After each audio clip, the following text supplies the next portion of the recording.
Hey there, Internet people, and welcome back to Green Wing Gaming, or welcome if you're new. If it is your first time on the channel, this is a Monday upload, and Mondays on this channel, we like to talk about Warhammer stuff. So we're continuing on with this channel's focus on the Chaos Space Marine Index. At this point, more for posterity than anything else. The Chaos book is coming within the next year, and I would just like to have some record of the conversation of what the rules were like nowadays.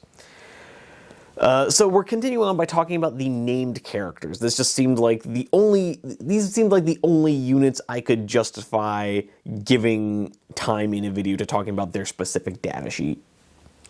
And this is actually going to be a part 1, because a couple days ago I tried to film this and do all of the named characters in their entirety, and the video was 40 minutes long. And honestly, as much as I like talking to you, I can totally understand if you guys can't make it through 40 minutes of me blathering at the camera. So here we are.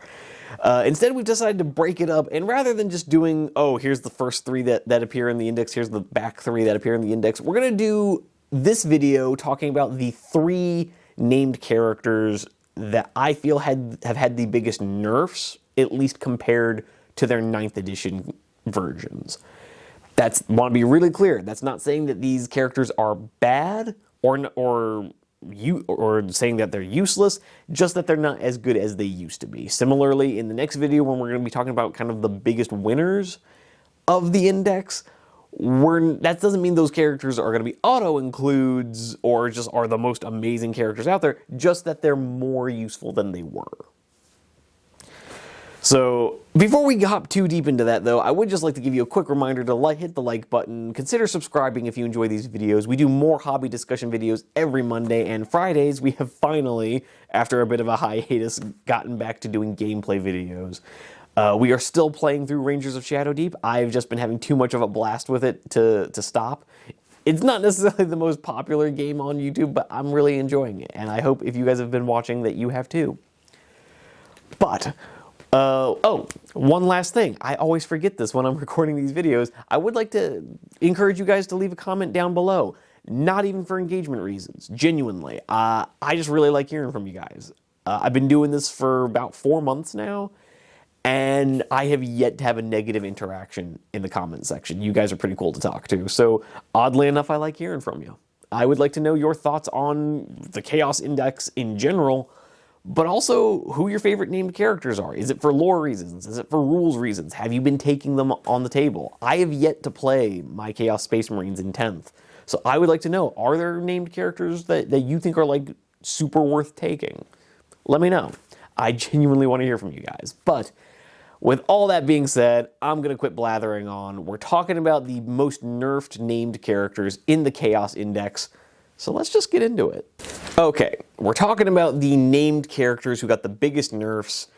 So let's just start with Desert. Let's talk about the head honcho himself, Abaddon the Despoiler, because in my opinion, there is no named character who has got, at least in the Chaos book, who has gotten nerfed more than Abaddon.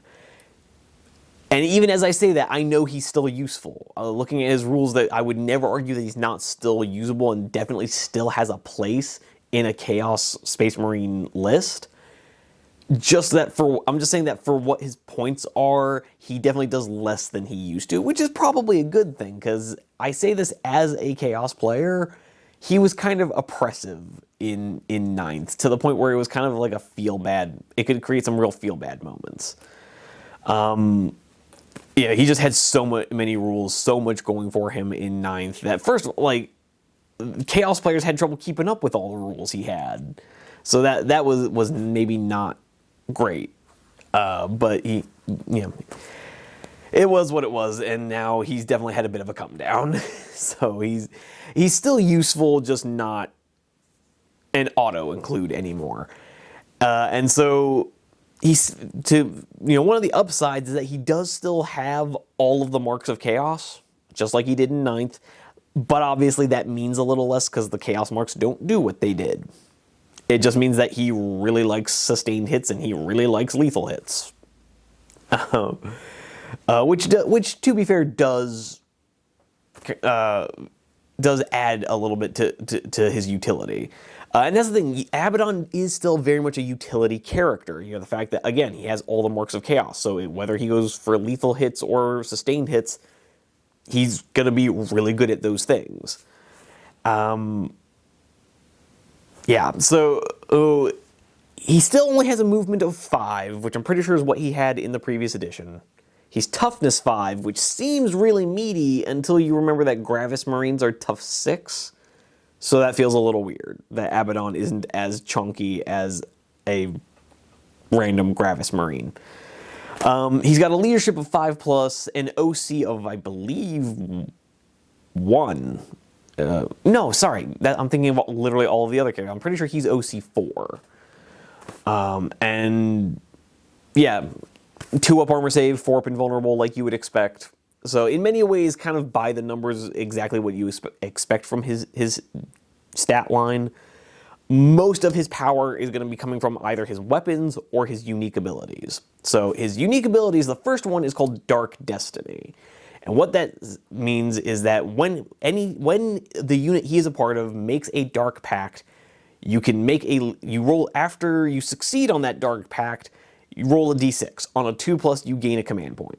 Now, personally, I think for the War Master of Chaos, it should just be an automatic. When you pass your Dark Pact, you just automatically get a CP, but I guess Games Workshop is really in love with making a lot of things 2+s these days. Not really sure why. Some of them should either be harder or just be automatic. But that's one man's opinion. I'm sure other people disagree. That it just seems like a random complication to his rule in an edition that's meant to be as simple as possible. But anyways, so that's his first big rule. It's not a bad one, particularly in a game where CP are so much harder to come by. You're only getting 2 per turn, so now you're just virtually automatically getting a 3rd one. So that's not bad. His other main ability is called War Master, and basically it gives him the same deal as a lot of the Primarchs that we've seen, where he has 3 abilities and he can choose one of them in the command phase. 2 of them are more obvious choices. The 3rd one, oddly enough, might be the most useful, particularly considering what his first ability is, and the fact that he has all of the marks of chaos, because the 3rd ability is that he gains a 6-inch bubble of reroll leadership checks and reroll battle shock. Now, I feel like I've probably mentioned in one of these videos that I'm not a huge fan of what battle shock does in 10th. I think it's kind of useless. I don't think it's at all a game changer. It's kind of a non-factor. You spend a bunch of time rolling for it, and then even if you fail, it's like, okay, I failed. This has virtually no impact on what I was going to do with this unit. I can't use stratagems. Oh well. That's... In a game where there's so few CP, the inability to use stratagems is not... It's rarely going to be in any way relevant to your game. But the fact that he can let you reroll leadership checks means that you can be rerolling your Dark Pact's leadership checks, which means all of a sudden an ability that I find a little too volatile for my comfort zone suddenly becomes a lot more reliable. That even if you fail, okay, I'll just reroll it. With a leadership of 6+, suddenly becomes a lot more reliable. A lot more. I personally would become a lot more willing to use it. So I honestly think that might actually be the best one, even if it's the one that I'm pretty sure most people are going to sleep on. Because the other 2 abilities, the first one is he gets a 6-inch bubble of just reroll all hit rolls. So basically what he did in 8th. And yeah, I can totally understand why a lot of people are probably going to take one look at that and just say, yeah, I'm doing that. But I don't know, I think the Dark Pacts, the effect that his leadership reroll might have on Dark Pacts might edge out the ability to reroll hit rolls. I'm sure someone else can do the math on that, but maybe it's just me. And then the middle ability is just he gains a 6-inch aura of 4-up invulnerables. In a game where AP has become fairly limited, I'm not sure how relevant that's going to be because it only applies to infantry and mounted units, so it's not even like he could be protecting like vehicles against like las cannons, because again, it doesn't apply to vehicles. So I'm not sure the invulnerable one is as good as it might seem. I could definitely see it get, like, don't get me wrong, against a guard list, if I was running like a melee themed Chaos Space Marine army, then yeah, I'd probably run that at least for the first turn, and then after that I'd probably switch over to either the rerolls or the attack rerolls or the leadership rerolls. It's definitely not something you're going to run all game. But with that being said, those are his abilities. As for his war gear is exactly what it's always been. He has the Talon of Horus, and he has Draconian. Shooting-wise, the Talon of Horus is what it was in previous editions. It's basically a heavy bolter strapped to Abaddon's arm. And as much as I'm kind of breezing past that, I don't think that's bad. If anything, I think it's dope as hell. It's like peak 40k, a dude in giant mega armor with a heavy machine gun strapped to his arm. That's, yeah, peak 40k. It's awesome, but it's also just, it is what it is. It's what it's always been. It's got 4 shots, Strength 5, AP 1, Damage 2. Sustained hits 1. Now, one thing I would be curious about is that if he were to run a Dark Pact in the shooting phase and pick Sustained Hits, I don't know if that would stack with the Sustained Hits 1 he already has. I don't know. I don't think it would, because it's just Sustained Hits 1. But I could be wrong. Maybe it would bump it up to Sustained Hits 2. But anyways, it's got only 4 shots, so it could kill Marines. It could one-tap Space Marines, but only 4 of them. So, even if you rolled nothing but 6s, you'd kill a maximum of 8. But character shooting is always going to be kind of meh. That's just kind of what it's always been. In melee, however, the Talon of Horus is a really great horde clearer. It's got 14 attacks at Strength 7, AP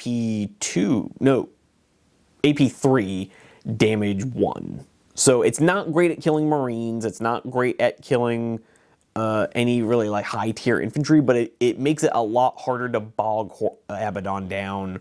I don't know why I keep wanting to call him Horus, because he's got the Talon of Horus, I guess, but he's really good at clearing out waves of infantry. So if you're trying to bog him down with like Gene Stealer cults or Fire Warriors or Guardsmen, you're going to have limited effectiveness. Like, you might do it for a turn, but the problem is on the turn you charge him, he's probably gonna delete the squad.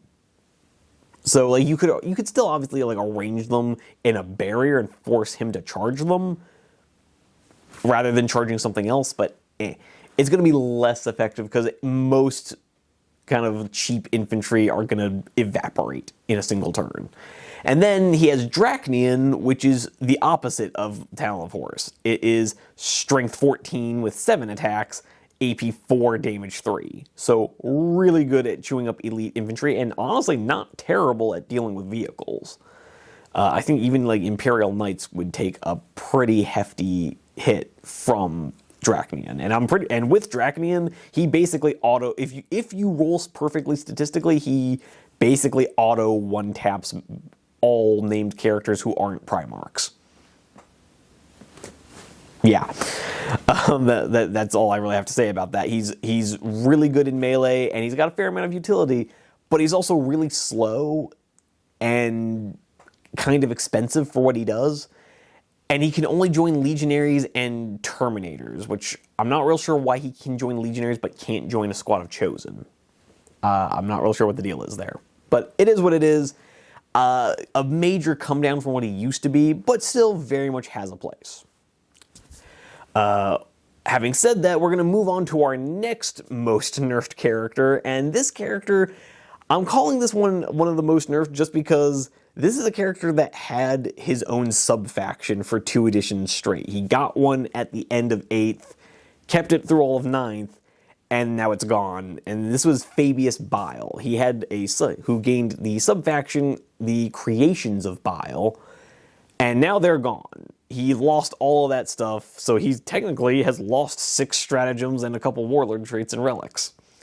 So that's kind of a major come down. But he still has a place. He has the pretty standard character template, T4, 3-up armor, no invulnerable save. He is the only named character in the index that does not have an invulnerable save, which I thought was a little weird. He has the Chaos Undivided, mark, that's what he has to take.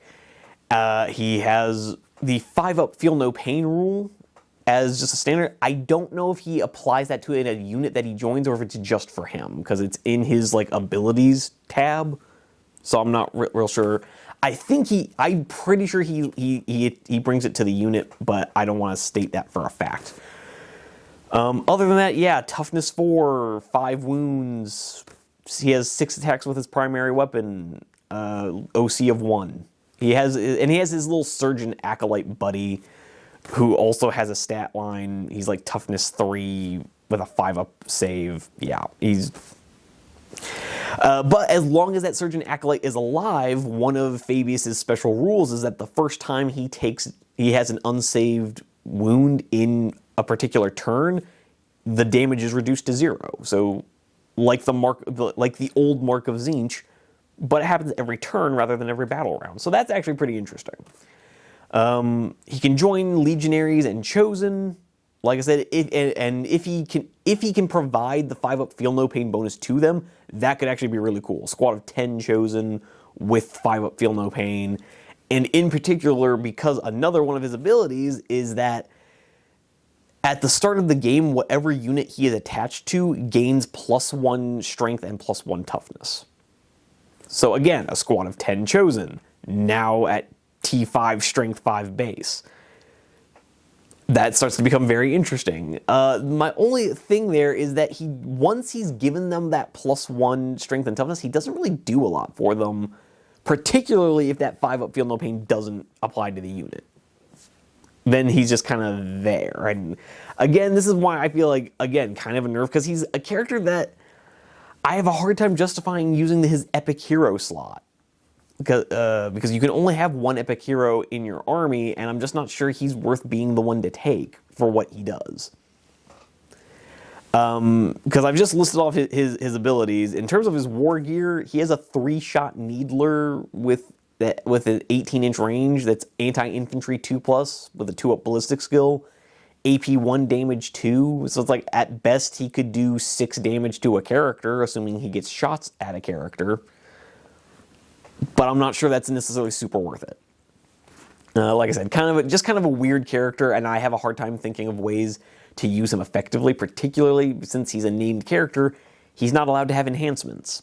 So I don't know how to run this guy, other than saying, yeah, attach him to a squad of 10 chosen, buff them up, and then yeet them at the enemy. Maybe throw that unit in a Chaos Rhino, because Rhinos now have a capacity of 11. So you could probably run them up the board and then have them be kind of a Death Star bomb that you can drop on your enemy. Again, I'm not sure it's worth it. Don't get me wrong, if you just really like Fabius Bile, he's definitely still usable. But I'm hoping you can understand with all of what I've just said of why he's kind of a maybe. He's definitely on the nerfed list. But then this brings us to our last nerfed character, one of my personal favorites, which is why it's so tragic, and this is Cypher. Quick lore rundown for the very newly initiated. Cypher is technically a Dark Angel. He is a traitor Dark Angel. Although the whole thing with his lore is that Games Workshop keeps kind of going back and forth on whether or not he's actually a traitor. I have not read the Cypher book yet, so I don't want any spoilers in the comment section if that's been like firmly decided. Kind of doubt it, but up until to the point that I have read, there have been a lot of moments where he's actually gone out of his way to help the Dark Angels as much as he has also taken steps to hurt them. So very confusing character, very back and forth, and I love him for how complex he is. In many regards, he is exactly what he's always been. He is a gunslinger who has a giant sword on his back that he never uses. Again, from a lore perspective, the whole thing is that he carries this giant sword on his back that he never uses, and a lot of people have theorized it's the Sword of the Lion. However, if you read the Dark Angels trilogy written by Gav Thorpe, it's, to me, heavily implied that the sword is actually the Sword of Luther. And that it carries, because at one point a Dark Angel touches it, it is immediately overwhelmed with intense feelings of guilt and remorse, which, don't get me wrong, could still apply to the Lion, but to me, just everything about the way that scene was written really made it feel like it was aimed more at being the sword of Luther, that it's like carrying the continued chaos, corruption of Luther's fall, particularly now that the Lion has a sword called Fidelity. It just seems to me like if that's the Lion's sword, then whatever Cypher is carrying is not his sword. That just kind of stands to reason. But anyways, as for his rules, again, bit of a nerf, particularly if you compare him to 8th edition, where he had a bubble of reroll ones to hit, and he had other fallen units he could take, and he had his own specialist detachment, and he could also be run in Imperial armies. He had a lot going for him, which he has lost all of. Again, Mark of Chaos Undivided, and his melee is garbage, as it has always been, which has always been really weird. I've always thought that the best way to do it is to just do what they've done with other characters of give his pistols a melee stat line. Like, yeah, that just seems like kind of an obvious one for the gunslinger. But because right now his melee is useless. If you get, he's this character that wants to get super close to the enemy because his pistols only have 12-inch range, but the moment you touch him in combat, he doesn't really do anything. He's not particularly tanky, he has no way to mitigate damage, and his melee sucks. So you want him close to the enemy, but not too close, which makes him kind of finicky to use. His two special abilities are that he, once per game, when your opponent uses a stratagem, for the rest of the game you can make that stratagem 1 CP more expensive, which I will admit is a really cool ability. Very useful, can definitely break the back of an opponent's strategy, if used correctly. The problem is that I just can't justify spending the points for him, and again, using up your only epic hero slot just to make your opponent's stratagem a little more expensive. Because make no mistake, that's all he's doing for you. His other ability is that anytime a Heretic Astartes unit is made the target of enemy shooting attacks, he can return fire. But it has to be a legal target, so they have to be within 12 inches and have to be visible to him. You know, if you're playing with enough terrain, that could actually be the thing that stops it from happening. So, yeah, it's just a really weird one for me. Of he's now providing covering fire to Chaos troops, which is super not in keeping with his lore. It's a very specific ability that's kind of hard to pull off because, again, you're kind of wanting to use him alongside melee units as they're getting close to the enemy, but you don't want him to end up in melee.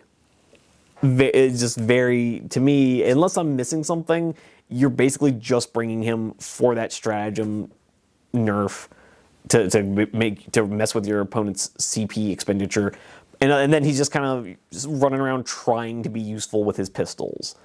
Again, as I mentioned with Horus, characters have pretty much across the board had pretty bad shooting, and Cypher is kind of in the same boat. His bolt pistol has 6 shots at AP 1, damage 1. His plasma pistol is strength 8, AP 3, damage 2 with 3 shots. But again, but the thing is, neither of them have the extra attacks rule, so you have to pick one or the other. So best case scenario, you're killing 6 models, and that's assuming you're shooting at like guardsmen or something. I just don't necessarily think he's worth his points, and worth using up the epic hero slot. And that breaks my heart because I love him as a character. I love his lore. I just have a hard time justifying running him in anything other than a meme list. Unless your whole thing is that you've painted your army to be fallen angels. Respect. I myself have 30 fallen Marines on my shelf that have never seen gameplay, along with a sorcerer painted up to look like the fallen, because I was planning to run their 8th edition specialist detachment and never got around to it. But literally, unless you've already painted your army as fallen, I have a hard time justifying taking Cypher. It just is what it is. But with all that being said, we have finally gotten to the end of talking about the most nerfed characters in the chaos index. So, as hope I've pointed out here, these characters are still very useful, whether it's Abaddon leading a squad of Terminators, or Fabius buffing up a squad of Chosen, or Cypher. One thing I guess I left out, Cypher does have the lone operative rule, which is very fitting. But so for his character, he's running more of like a fire support role, of kind of running up alongside melee units and trying to provide them with some covering fire, which, yeah, all of these are like really specific. Abaddon is probably the only one that I say has general application to a wider set of lists. Fabius and Cypher are very niche, very meme characters. Yeah, and hence why I feel they are the biggest losers of 10th edition. So with all that being said, I have rambled on about these guys for long enough. If you've made it this far in the video, I do really appreciate you sticking around. Just like another quick reminder to hit the like button. Consider subscribing if you want to see more of these. But other than that, I'd love to see you in the comment section down below to hear what you guys have to say. Do you agree with my opinion of these characters? Do you not? Either way, do let me know down in the comments. I would love to see you on some of my other videos, but in the meantime, happy wargaming. Onward to glory!